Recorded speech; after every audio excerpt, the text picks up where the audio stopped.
With all the snow, Turner could hardly keep the walks clear in front of the church, the parsonage, and Mrs. Cobb's house, where they were living now. There were still boxes and one trunk to cart over, but the books from his father's study had already been set on the shelves in front of Mrs. Cobb's books until they could be sorted out. Turner had cleared away the round study table in the library and left only his father's Bible, the Aeneid, and the Origin of Species on it, along with the lamp. When his mother saw the table, she put her hands to her cheeks and nodded, her eyes brimming. Willis helped Turner move the heaviest things, and it took them most of a week. Afterward, Willis had supper with them, and he told stories about teachers in the Phippsburg school, and for the first time in a long time, there was laughter over a meal, so that even the apple crisp Turner's mother forgot to take out, which baked to a hardness no spoon could ever breach, meant only more laughter. On a gray, low day at the end of February, they closed the door to the parsonage for the last time. Mrs. Cobb hadn't believed in electric lighting, so Turner settled into the tasks of trimming wicks and cleaning lamp chimneys, of banking fires at night and starting them come morning, of doing the 100 things that must be done each day to keep a house older than the country tight and warm.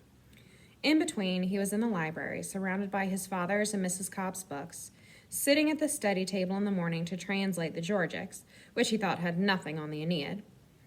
The afternoon was all Wordsworth, Longfellow, and Coleridge. Turner figured Coleridge would do. And last of all, Mr. Darwin's Journal of Researches into the Natural History and Geology of the countries visited during the voyage of HMS Beagle. Just knowing that the Beagle was a hack made it easier to plow through the Georgics. And he figured he best read it now, since in the fall he'd be going to school in Phippsburg, and Darwin was probably not in the curriculum. He did not read Mr. Barclay. Turner did not go back to the granite ledges, and he did not go back to Malaga Island. Even when March came in on an unexpectedly warm sea breeze and the snow began to melt and it was no longer so very hard to keep the rooms in Mrs. Cobb's house warm, he did not go back. When the seas softened and were more blue than green, when he and Willis rode up and down the coast and the herds tender until Turner felt the muscles in his arms toughen into cords, even then Turner kept the New Meadows at his back. It was after a Sunday afternoon row down to Coxhead and back, Willis had had to sneak off with the tender, Deacon Hurd being a strict Sabbatarian, that Turner came back to find Mr. Stonecrop standing on the porch of the house, his mother holding the door open to speak to him. "Here he is now," he heard her say. "You'll have to discuss it with him." "Mrs. Buckminster, really, the two of us." "Circumstances being what they are, you'll have to discuss it with him." "Turner," she said, "Mr. Stonecrop has something to propose. Won't you come in, Mr. Stonecrop? Perhaps the library will do." Turner followed them into the library, Mr. Stonecrop seeming too large for the house. She motioned him to a chair, which he did not take, and then, without saying anything more, left the room. Turner felt an assault about to begin. "So," said Mr. Stonecrop, "you are the man of the house."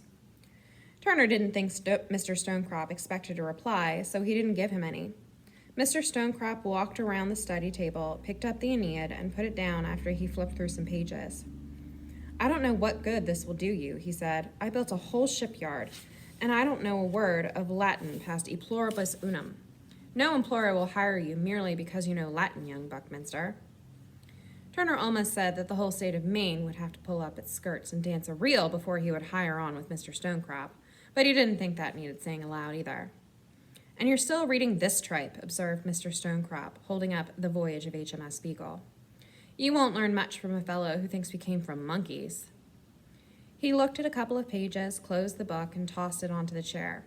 Then he rounded his hands into fists, setting them on the table, and leaned down, his arms pillars supporting his top half.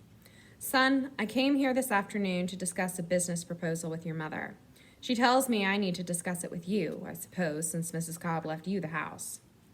"I'm not your son, Mr. Stonecrop," Turner said simply. "No, you're not. If you were, you'd be in the boatyards learning a trade instead of translating a language not a single soul speaks anymore, and then this monkey foolishness to boot.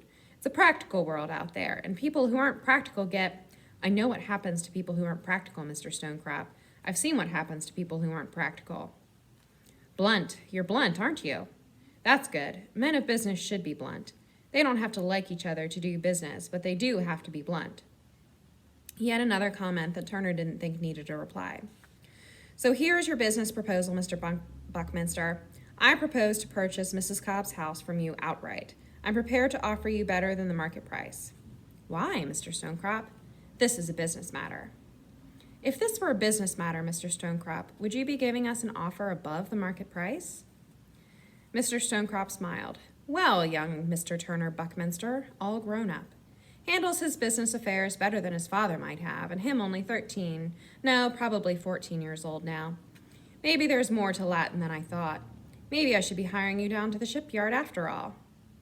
Did you know that Lizzie Griffin is dead? Malaga Island is in the past. What matters is the future. I'll put it simply. You're not wanted here. Neither you nor your mother. A boy as sharp as you, a boy who reads Darwin, should be able to tell that. I'm giving you the opportunity to go back to Boston. This is a business proposal you can't turn down. You see things only one way, Mr. Stonecrop. We're not selling the house.